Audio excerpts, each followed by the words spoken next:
This here is a story about growing up in Pittsburgh, one of those stories.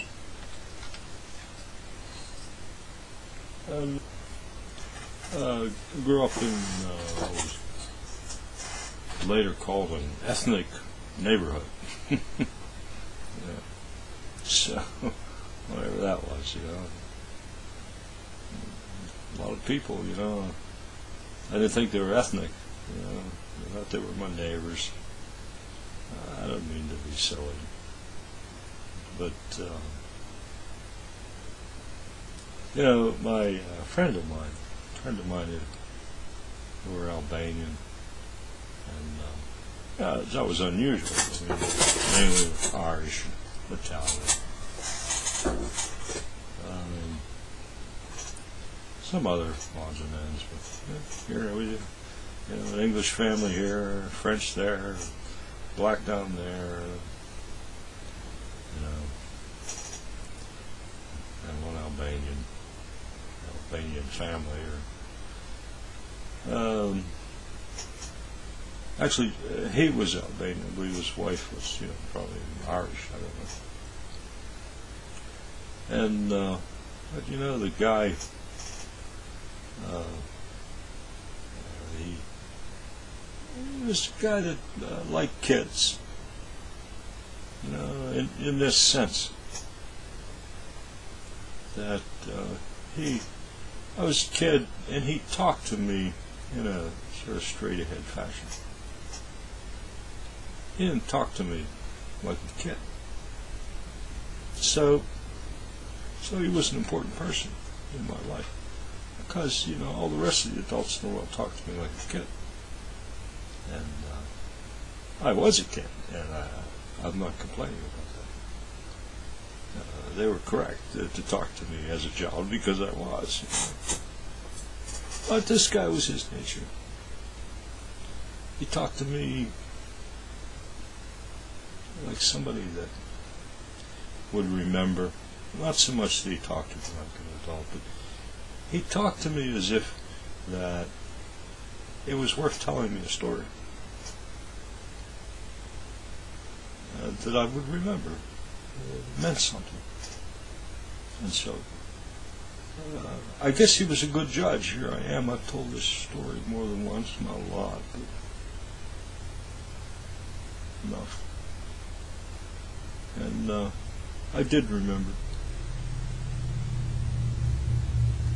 He told me that he grew up in someplace I don't remember, up in the mountains in Albania. Poor, desperate, poverty. And he heard of America. And so he determined that he was going to America. So he got the money together, however, he got the money together, but, he didn't get enough for a ticket on a ship from wherever the closest port was, in the Mediterranean there. But he did have enough money that he could get a ticket on a ship over on the west coast, over in France or Belgium. I don't know, someplace over there. And then he would have to walk across Europe. So that's what he did. And he walked across Europe. And at some point, his shoes wore out. And he walked in the winter through the snow. He wrapped himself in his feet in rags he found or stole or got. And in his rags, hungry, with what money he had to buy a ticket to America, he walked across Europe. And he got where he was going. And he put up his money, and he got a ticket. And he ended up in New York City. And he had a little bit of money left. And he took it He went to the train station, and he found out he didn't know what he was doing, where he was going, but he knew that he was not going to stay there in New York City. He was going into America. And he got a ticket. They gave him a ticket. He didn't know where to, but he knew they'd throw him off the train eventually, and he bought a ticket. And they threw him off the train in Pittsburgh. Not even downtown Pittsburgh, in East Pittsburgh. And he was left stand on the street. And he walked up and down the street. He looked in the stores. Eventually, he ended up in a little dive restaurant in the back, washing dishes. It was a job. And he started to eat again. And he listened to all these people. He couldn't understand anybody. Could not understand any English. But he knew how to wash the dishes, get his little job done. And he did that. After some time, one day, he was walking up the street. East Pittsburgh and Turtle Creek. At that time was Westinghouse Electric. It was one side of the town for as far as you could see, plants that went up the valley, miles and miles, thousands of people worked there.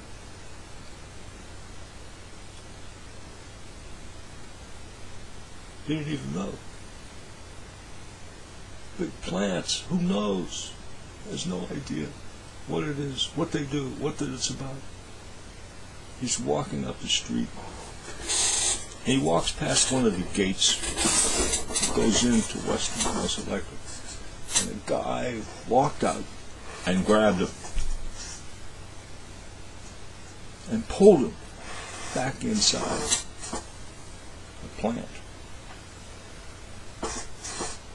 The guy took him by the arm, and they started walking.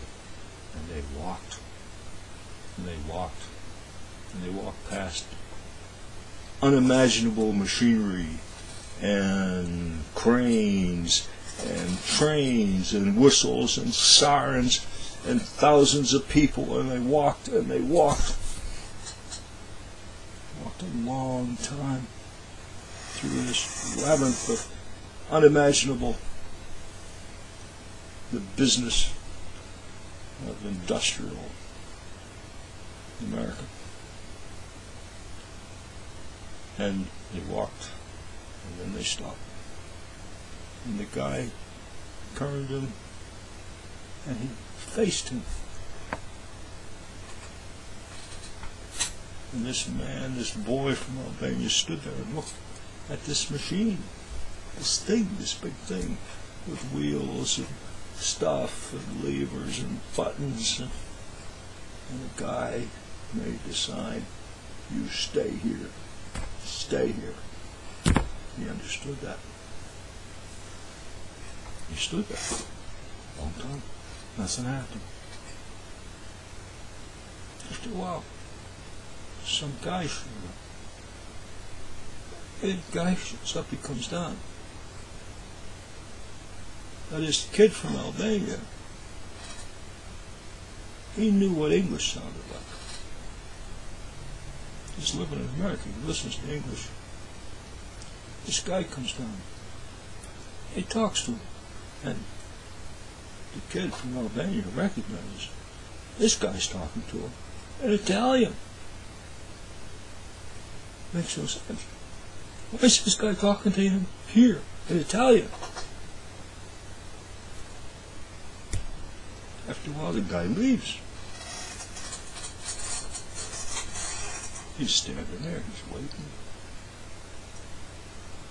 The guy comes down, starts talking to him in German or something. He's talking. No German. Guy leaves. Time goes by. Some guy comes down. He starts jabbering in some language that this kid from Albania never heard. What is this? He has no idea. He stands here all morning. People come and speak to him with languages from all over the world. And they say things, and he doesn't understand anybody. At last, lunchtime, the guy comes down. He stands there and he looks. And he speaks. And he speaks in this Albanian young man's native tongue. Says he's here to interpret. Somebody from his country, from his place in the world, shows up and says, I will show you, I will interpret, well, get somebody, we'll show you how to run this machine. He leaves, comes back, and between the interpreter and some other people, and over some course of time, they show him this boy, how to run this machine at Westinghouse Electric. This is a big deal. This is a big deal. Because, this young man worked that machine. He was a punch press operator at Westinghouse Electric, and he made a good living. And he raised a family. He drove a good car. He sent money home and helped his people they left behind. He bought a house and a home. Got married, has children. He lives on the street. He takes a kid up the street and takes him to the swimming pool and buys his ticket. That would be me. He lived a life of pride.